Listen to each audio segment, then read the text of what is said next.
Living in Switzerland, how farmers live in paradise on Europe's most beautiful Alps high above the clouds, where the air is thin and the silence is deep, there is a place that looks like it was painted by hand. Green valleys cut through white peaks. Wooden chalets cling to steep slopes. And in the distance, glaciers glow under the sun like frozen rivers of light. This is the Swiss Alps. And for most people, it is a dream destination, a postcard, a vacation. But for some, it is home. In these mountains, farmers live a life that defies modern logic. They wake before sunrise, work until sunset, and survive in one of the most beautiful and most extreme environments on Earth. This is the story of how Swiss farmers live in paradise and what it truly costs to call the Alps home. A world above the world, Switzerland sits at the heart of Europe, but its soul belongs to the mountains. More than 60% of the country is covered by the Alps. Some peaks rise above 15,000 feet.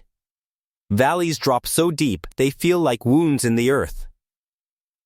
And yet, people live here. Not just in towns, not just in ski resorts, but on the slopes themselves, in places like the Lauterbrunnen Valley, the Engadin, and the Bernese Highlands. Farmers have carved out a life where most would see only rock and ice. Their fields are not flat. They are angled so sharply that walking across them feels like climbing a ladder. Their barns are not connected by roads. They are reached by foot, by cable car, or by tractor with chains on its wheels. This is not farming as most people know it. This is survival with a view. The morning ritual at 5 a.m., the mountains are still dark. The only sound is wind moving through the pines. Inside a wooden farmhouse, a farmer lights a stove. The smell of coffee and fresh bread fills the air. Outside, the cows are waiting. In Swiss alpine farming, cattle are not just livestock, they are family. Many farmers know each cow by name. They know their habits, their moods, their favorite grazing spots.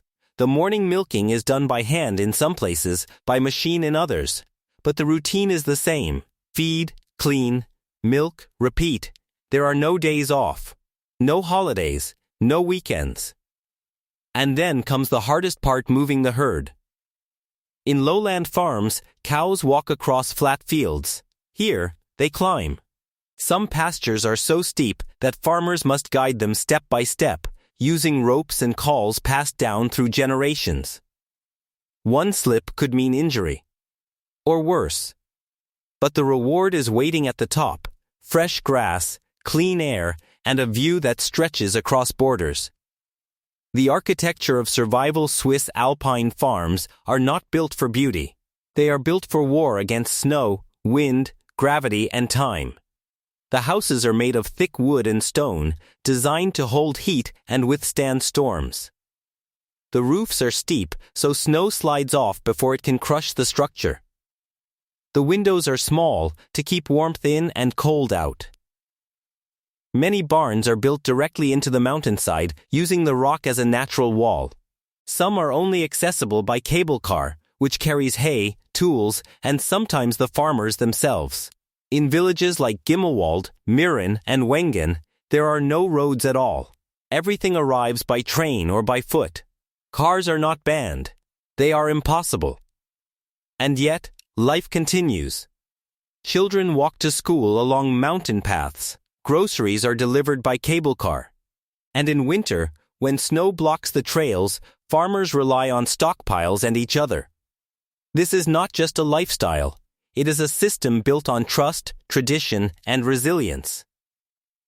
The seasons of the Alps. Life in the Alps is ruled by the seasons, and each one brings its own challenge. In spring, the snow melts, and the valleys flood with water. Farmers repair fences, clear rocks, and prepare the fields. The first grass is the sweetest, and the cows know it. Summer is the busiest time. Hay must be cut, dried, and stored before the next rain. In some places, farmers still use scythes, swinging them in rhythm across the slopes. The work is slow, but the hay is better, and the tradition is worth keeping. Autumn brings the descent. Cows are led back down from the high pastures in a ceremony called the Alpabzug. They wear flower crowns and large bells. The sound echoes through the valleys like a signal that winter is coming. And then comes winter. Snow can fall for weeks without stopping. Temperatures drop below zero. Roads close. Power lines break. And the farmers? They stay. They shovel. They feed. They wait. Some say winter in the Alps is the hardest test of all, but others say it is the most beautiful. The cost of paradise to an outsider, life in the Swiss Alps, looks like a dream.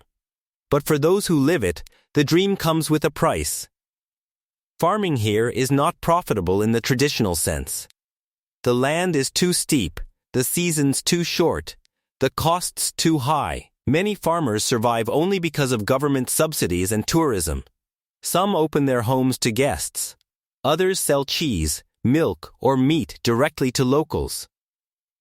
A few run small farms as a hobby while working other jobs in the valley. And yet, they stay. Why? Because this is not just a job. It is identity. It is heritage. It is a way of life that has existed for centuries and one that many refuse to let die. For these farmers, the Alps are not just scenery, they are home. And no amount of money can replace that feeling. The next generation, but the future is uncertain. Young people are leaving the mountains. They go to cities for school, for work, for opportunity. The farms grow older. The fields grow quieter. Some villages have only a handful of residents left. Others have become tourist attractions with more visitors than locals.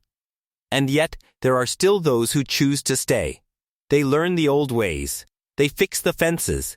They milk the cows. They carry the tradition forward, one season at a time. Because without them, the Alps would not just lose their farmers. They would lose their soul. Why it matters in a world of skyscrapers, highways, and digital lives, the Swiss Alpine farmer is a reminder of something deeper. They live in one of the most beautiful places on earth, but they do not take it for granted. They work for it. They protect it. They respect it. And in doing so, they preserve a way of life that most of us have forgotten. So the next time you see a photo of the Swiss Alps, remember, behind that beauty is a story of struggle, strength, and survival. And somewhere, right now, a farmer is walking up a steep path, bell in hand, calling the cows home. If you enjoyed this journey into the heart of the Swiss Alps, hit like, subscribe, and tell us in the comments, could you live in a place this extreme, or is it too far from modern life?